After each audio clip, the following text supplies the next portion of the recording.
అంటున్నట్టుగా బయట పరిస్థితి మాత్రం కనిపిస్తుంది. ఇప్పుడు మోడీ వచ్చినా ముఖ్యమంత్రి కేసీఆర్ని విమర్శలు చేస్తున్నారు. ఇక్కడ కేసీఆర్ నేరుగా మోడీ విమర్శలు చేస్తున్న పరిస్థితి అంటే ఎన్నికల చక్రంలో కాంగ్రెస్ లేదనే విధంగా రెండు పార్టీలు ప్రచారం చేస్తున్నాయి. దాన్ని ఎట్లా రెండు కలిసి దాన్ని వ్యూహాత్మకంగా ఆ రకంగా ప్రవర్తిస్తారు. ఇప్పుడు అసలు కేసీఆర్కు నరేంద్ర మోడీకి పోటీ ఏంది? పోటీ ఎవరికి ఉంది? రాహుల్ గాంధీకి నరేంద్ర మోడీకి ఉంది.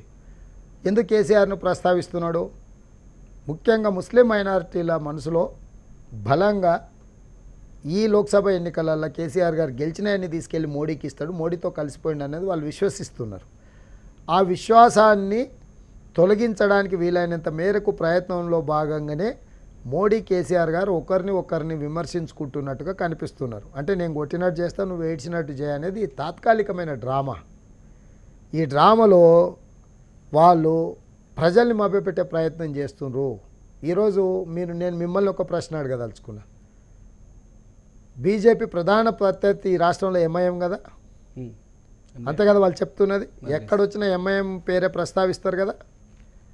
మరి గతంలో హైదరాబాద్ పార్లమెంట్ ఎలక్షన్లకు ఉద్దండులను దించేటోళ్ళు బద్దం బాలరెడ్డి, వెంకయ్య నాయుడు, అంటే పార్టీ దిగ్గజాలను దించేటోళ్ళు, అవునా? ఈ ఎన్నికలలో బీజేపీ హైదరాబాద్ అభ్యర్థి పేరు చెప్పు మీరు. ఎవరికి తెలుసుగా? మీడియా మిత్రుడు కాబట్టి మీకు తెలుసు. రాజా సింగ్ నేను పోటీ చేస్తా అన్నాడు. ఎందుకు ఇవ్వలేదు అంటున్నా. సిట్టింగ్ ఎమ్మెల్యే రాజా సింగ్ హైదరాబాదులో నేను అసదుద్దీన్ ఓవైసీకి వ్యతిరేకంగా నేను నిలబడతా అని గెలిచిన ఏకైక ఎమ్మెల్యే అడిగినా రాజకీయంగా ఏమాత్రం గుర్తింపు లేని వ్యక్తి. భగవంతరావు గారు చిన్నవాడని నేను అనను, ఆయనకు వ్యక్తిగతంగా ప్రతిష్ఠ ఉండొచ్చు, గౌరవం ఉండొచ్చు, కానీ బీజేపీ క్యాడర్కు నమ్మకం కూడా ఉండాలి కదా ఈయన ఎదుర్కొంటాడని. పార్లమెంట్ అభ్యర్థిగా కూడా ఆయన్నే పోటీ చేశారు. నేను అనేది అదే. వీళ్ళు వ్యూహాత్మకంగా అక్కడ బలమైన బీజేపీ ప్రత్యర్థిని పెడితే ముస్లిమ్స్ బీజేపీ కేసీఆర్ కలిసి ఉన్నారు కాబట్టి రాష్ట్రం మొత్తం మీద కూడా చర్చ జరిగి మైనారిటీలు కాంగ్రెస్ వైపు పోతారు కాబట్టి అక్కడ ఎలాంటి చర్చ జరగని వ్యక్తిని నియమించారు. మోడీ గారు మరి హైదరాబాద్లో ఎందుకో సభ పెట్టలేదు. అసదుద్దీన్ ఓవైసీని వ్యతిరేకించదలుచుకుంటే పోయి ఓల్డ్ సిటీలో పెట్టి భగవంతరావుని గెలిపించండి, అసదుద్దీన్ ఓవైసీ కథ తెలుస్తామని ఎందుకు మాట్లాడతలేడు? ప్రధాన రాజకీయ ప్రత్యర్థి ఆయన్నే అంటున్నారు కదా.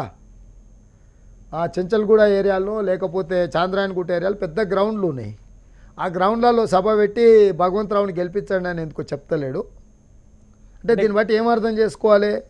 వీళ్ళందరూ కలిసికట్టుగా ఒక నాటకం ఆడుతున్నారు. అంటే కేసీఆర్కు పరోక్షంగా 100% ప్రయోజనం చేకూర్చే విధంగా ఈ ఎన్నికల్ని ముందుకు తీసుకెళ్తున్నారు. అంటే మజ్లీస్కు బీజేపీ సహకరిస్తుంటారా?